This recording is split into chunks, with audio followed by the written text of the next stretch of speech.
BSc part first paper first inorganic chemistry. हम chapter पढ़ रहे थे एस ब्लॉक एलिमेंट्स, उसकी हमने 11 क्लास पढ़ ली थी। 12वीं क्लास में हम पढ़ेंगे आज एल्काइल एंड एराइल्स ऑफ लिथियम, या हम सीधे सीधे शब्दों में कहें कि लिथियम के कार्ब धात्विक यौगिक या ऑर्गेनोमेटेलिक कंपाउंड्स ऑफ लिथियम समझने की कोशिश करें। कि हम एल्कली मेटल्स की बात करें तो lithium, sodium, potassium, rubidium, caesium, ये सभी ऑर्गेनिक कंपाउंड या ऑर्गेनोमेटेलिक कंपाउंड्स बना सकते हैं। लेकिन ये सोडियम, पोटेशियम, रुबिडियम, इनके जो कंपाउंड्स हैं वे बहुत ज़्यादा रिएक्टिव होते हैं, अत्यधिक क्रियाशील होते हैं, और बनते ही क्या करते हैं, यदि एटमॉस्फेयर में इनको खुला छोड़ा जाए तो ये आग पकड़ लेते हैं, इतने ज़्यादा ये रिएक्टिव हैं। इसलिए इन कंपाउंड्स बनाए तो जा सकते हैं लेकिन इनकी इंपॉर्टेंस बहुत कम है। लिथियम के ऑर्गेनोमेटेलिक कंपाउंड भी रिएक्टिव हैं, लेकिन वो उनको कंट्रोल्ड कंडीशन में उनकी रिएक्शन कराई जा सकती है। फिर समझने की कोशिश करें कि लिथियम के भी ऑर्गेनोमेटेलिक कंपाउंड रिएक्टिव होते हैं, क्रियाशील होते हैं, लेकिन इनकी क्रियाशीलता सोडियम, पोटेशियम, रुबिडियम, सीजियम आदि के ऑर्गेनोमेटेलिक कंपाउंड या कार्ब धात्विक यौगिकों की तुलना में कम होती है, और इनकी रिएक्शन कंट्रोल्ड कंडीशन में या नियंत्रित परिस्थितियों में कराई जा सकती है। इसीलिए लिथियम के एल्काइल और एराइल कंपाउंड्स, या हम सीधे कहें कि ऑर्गेनोमेटेलिक कंपाउंड्स, ये इम्पोर्टेंस या महत्ता रखते हैं। एक और बात समझें, यहाँ पर आपने छोटी क्लासों में पढ़ा होगा कि मैग्नीशियम के कार्ब धात्विक यौगिकों को या ऑर्गेनोमेटेलिक कंपाउंड को ग्रिग्नार रिएजेंट कहते हैं, या हिंदी में कहते हैं ग्रीनियर अभिकर्मक। तो मैग्नीशियम के कार्ब धात्विक यौगिक और लिथियम के कार्ब धात्विक यौगिक ऑर्गेनोमेटेलिक कंपाउंड एक जैसी रिएक्शन दिखाते हैं, लेकिन लिथियम के ऑर्गेनोमेटेलिक कंपाउंड की रेट ऑफ रिएक्शन या अभिक्रिया करने की दर, या हम कहें रिएक्टिविटी, मैग्नीशियम के ऑर्गेनोमेटेलिक कंपाउंड की तुलना में अधिक होती है। इसी कारण से लिथियम के ऑर्गेनोमेटेलिक कंपाउंड्स को सुपर ग्रिग्नार रिएजेंट या अति ग्रीनियर अभिकर्मक कहते हैं। यह एग्जाम में कई बार क्वेश्चन आया हुआ है कि अति ग्रीनियर अभिकर्मक क्या है या सुपर ग्रिग्नार रिएजेंट क्या है, तो आप उसमें कहेंगे कि लिथियम के ऑर्गेनोमेटेलिक कंपाउंड्स या लिथियम के कार्ब धात्विक यौगिकों की अभिक्रियाएं मैग्नीशियम के ऑर्गेनोमेटेलिक कंपाउंड या ग्रीनियर अभिकर्मक के समान होती हैं, परंतु चूंकि ये अधिक क्रियाशील होते हैं इसीलिए इनको अति ग्रीनियर अभिकर्मक या सुपर ग्रिग्नार रिएजेंट कहते हैं। अब हमें इसमें दो बातें पढ़नी है। पहला इनका मेथड ऑफ प्रिपरेशन, या इनके बनाने की विधियां, संश्लेषण की विधियां, और दूसरा इनकी रिएक्शंस, इसके बारे में हमें पढ़ना है। तो पहला मेथड ऑफ प्रिपरेशन या बनाने की विधियां। इसमें सबसे पहला है कि from alkyl halide, from alkyl halide, alkyl halide के साथ में, जैसे मान लीजिए आपके पास में RCl है, कोई भी एल्काइल हैलाइड हमने ले लिया, इसकी रिएक्शन लिथियम से कराएं तो क्या बन जाएगा, ये RLi प्लस LiCl। और यहाँ समझने की बात यह है कि यहाँ पर लिथियम पर पॉजिटिव चार्ज होगा और एल्काइल ग्रुप निगेटिवली चार्ज होगा। एल्काइल का मतलब क्या, कार्बन है ना, ये लिथियम किससे जुड़ा हुआ है, कार्बन से, और आप जानते हैं कार्बन की इलेक्ट्रॉन नेगेटिविटी लिथियम की तुलना में अधिक होती है, इसलिए पार्शियल, ये आयनिक कंपाउंड नहीं होते, यह तो कोवलेंट बॉन्डेड कंपाउंड थी, लेकिन ये पार्शियली नेगेटिव होगा और ये पार्शियली पॉजिटिव होता है। ये आंशिक रूप से ऋणावेशित और ये आंशिक रूप से धनावेशित होता है। बाकी बॉन्ड तो इनमें कोवलेंट बॉन्ड है, ये कोवलेंट बॉन्डेड कंपाउंड्स हैं, ये आयनिक कंपाउंड नहीं है, लेकिन इसमें ऑर्गेनिक ग्रुप पार्शियली नेगेटिव होता है।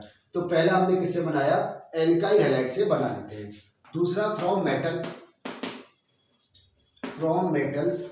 मेटल्स में अदर मेटल से, जैसे मान लीजिए मरकरी के ऑर्गेनोमेटेलिक कंपाउंड है R2He, इसकी रिएक्शन लिथियम के साथ कराए तो ये क्या बन जाएगा, RLi प्लस यहाँ पर आ गया क्या, He2He।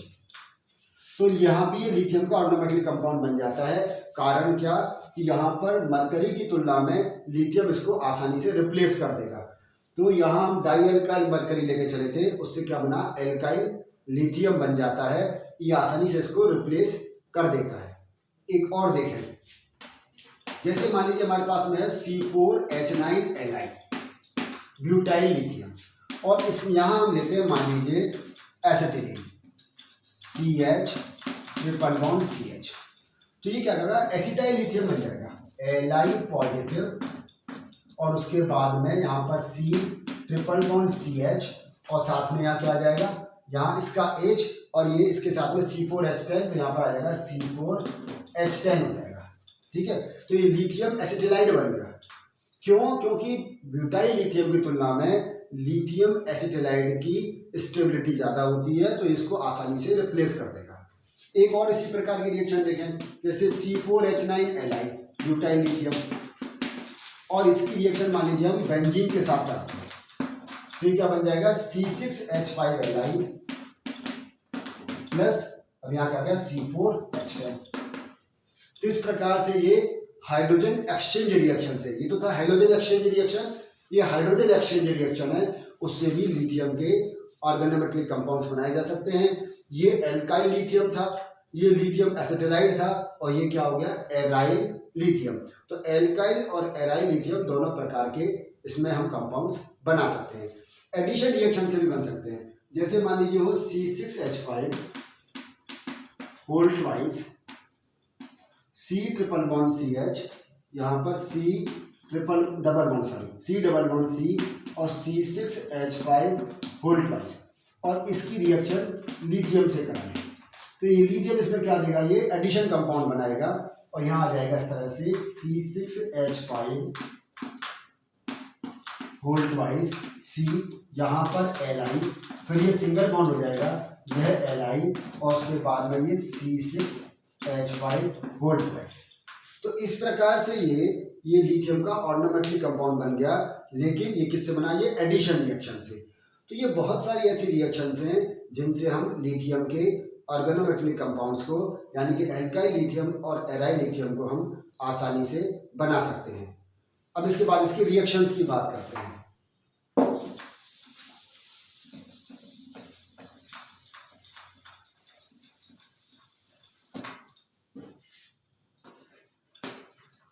रिएक्शन पहला तो हम लिखें कंपाउंड हैविंग एक्टिव हाइड्रोजन, ऐसे कंपाउंड के साथ रिएक्शन जो एक्टिव हाइड्रोजन या सक्रिय हाइड्रोजन रखते हैं, उनसे क्या बनाते हैं, ये इनसे हाइड्रोकार्बन बनता है। हाइड्रोकार्बन समझने की कोशिश करें, जैसे माना हम सबसे पहले यहाँ लें C4H9Li ब्यूटाइल लिथियम, कुछ भी ले सकते हैं, जरूरी है आप मिथाइल लिथियम भी ले सकते हैं, एथाइल लिथियम भी ले सकते हैं, हमने क्या लिया, ब्यूटाइल लिथियम। इसकी रिएक्शन कराइए HCl से, इसमें एक्टिव हाइड्रोजन H है, तो क्या बन जाएगा, ये C4H10 प्लस LiCl, यहाँ क्या बन गया, हाइड्रोकार्बन ब्यूटेन बन जाता है। यदि हम यहाँ पर CH3Li लेते तो यहाँ पर CH4 मेथेन बन जाता। यदि यहाँ पर हम C2H5Li इथाइल लिथियम लेते तो यहाँ पर एथेन बन जाता। ठीक है, इसी प्रकार से यहाँ हमने मानो C4H9Li, और इसकी रिएक्शन हम मान लीजिए कराते हैं NH3 अमोनिया के साथ में, तो इसमें रिएक्टिव हाइड्रोजन से क्या जाएगा, ये C4H10 प्लस LiNH2, ये HNH2 अमोनिया के साथ NH3 है, ये इसके साथ रिएक्शन कराई तो क्या बन गया, ये हाइड्रोकार्बन इस प्रकार से बन जाएगा। तो इनमें किसी भी प्रकार से, जैसे हम एल्कोहल ले लेते हैं C4H9Li, और ये ROH ऐसे लिख लिया इसको, ठीक है, एक्टिव हाइड्रोजन, तो इससे भी क्या बनेगा, C4H10 प्लस इसके बाद क्या बच गया यहाँ पर, यहाँ ROLiOR, ये बन गया। इसके हम प्राइमरी अमीन के साथ भी रिएक्शन करा सकते हैं, C4H9Li प्लस HNHR, ये प्राइमरी अमीन या 1 डिग्री अमीन है, तो इसके साथ क्या बन जाएगा, C4H10 प्लस यहाँ पर LiNHR। ठीक है, तो जितने भी ये एक्टिव हाइड्रोजन वाले कंपाउंड्स हैं उनके साथ रिएक्शन करके क्या बनाएगा, ये हाइड्रोकार्बन या फिर ब्यूटेन, या यहाँ पर अगर इथेन लेते थे एथेन, मेथेन, प्रोपेन, ब्यूटेन, इस प्रकार से ये बन जाते हैं। ठीक है, इसके बाद देखें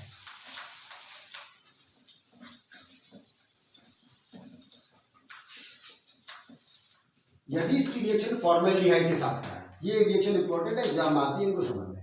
reaction with formaldehyde, reaction with HCHO या फॉर्मेल्डिहाइड,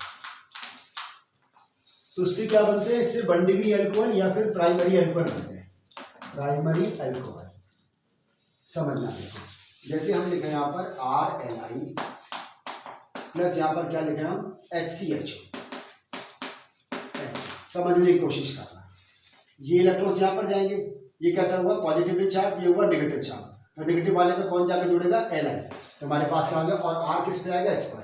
तो यहाँ HCH, यहाँ पर R, ये O और Li, ये स्थिति आ गई। इसका जब हाइड्रोलाइसिस कराएंगे तो यहाँ पर H और यहाँ पर OH, तो क्या आ गया यहाँ पर HCH R, यहाँ पर OH प्लस LiOH। तो क्या बन गया, ये 1 डिग्री या फिर प्राइमरी अल्कोहल बन जाते हैं, 1 डिग्री या फिर प्राइमरी अल्कोहल। तो फॉर्मेल्डिहाइड के साथ जब कभी भी एल्काइल लिथियम की रिएक्शन कराएंगे तो क्या बनता है, 1 डिग्री या फिर प्राइमरी अल्कोहल बनता है। अब यदि फॉर्मेल्डिहाइड के अलावा और कोई एल्डिहाइड है, फॉर्मेल्डिहाइड के अलावा और कोई एल्डिहाइड लेते हैं तो क्या बनेगा, उसमें हमें 2 डिग्री या फिर सेकेंडरी अल्कोहल बनता है। रिएक्शन मैकेनिज्म सेम है, समझने की कोशिश करें। RLI प्लस हमने कहा फॉर्मेल्डिहाइड के अलावा और कोई एल्डिहाइड ले लें, इसी प्रकार का कॉम्प्लेक्स बनेगा CH, यहाँ पर ये R, यहाँ ये R, यहाँ पर H और यहाँ OLI। ठीक है, अब इसकी रिएक्शन H2O से भी हाइड्रोलाइसिस कराएं, यहाँ आ गया RH और इस पर यहाँ भी R और OH प्लस LiOH। तो इस पर ये 2 एल्काइल ग्रुप जुड़े हुए हैं, तो क्या कहलाएगा, 2 डिग्री या फिर सेकेंडरी अल्कोहल।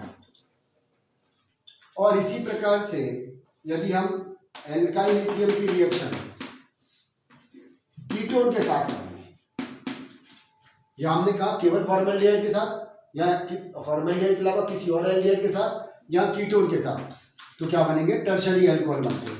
RCR, यहाँ R आ जाएगा और ये OLI, और ये हाइड्रोलाइसिस कराने पर ये RCROH प्लस LiOH, तो क्या बन गया, 3 डिग्री या फिर टर्शरी अल्कोहल। तो क्या बात समझ में आई, यहाँ पे हमें यह समझने की जरूरत है कि यदि हम फॉर्मेल्डिहाइड के साथ रिएक्शन कराते हैं तो प्राइमरी या 1 डिग्री अल्कोहल बनते हैं। यदि हम फॉर्मेल्डिहाइड के अलावा और किसी एल्डिहाइड के साथ रिएक्शन कराएं, एस्टल्डिहाइड, प्रोपेनॉल्डिहाइड, ब्यूटेरॉल्डिहाइड, किसी के साथ भी कराएं तो 2 डिग्री या फिर सेकेंडरी अल्कोहल बनेंगे। और यदि हम कीटोन के साथ रिएक्शन कराते हैं तो हमारे पास में यहाँ पर 3 डिग्री अल्कोहल या टर्शरी अल्कोहल बनते हैं। तो अभी इस क्लास में अभी हमने क्या सीखा है, हमने एक तो मेथड ऑफ प्रिपरेशन देखी कि एल्काइल लिथियम या एराइल लिथियम को किस प्रकार बनाया जाता है। ये हमने यह सीखा कि ये इनको सुपर ग्रिग्नार रिएजेंट या अति ग्रिग्नार अभिकर्मक क्यों कहते हैं, और इसके अलावा हमने इसकी कुछ रिएक्शंस के बारे में देखा था। धन्यवाद।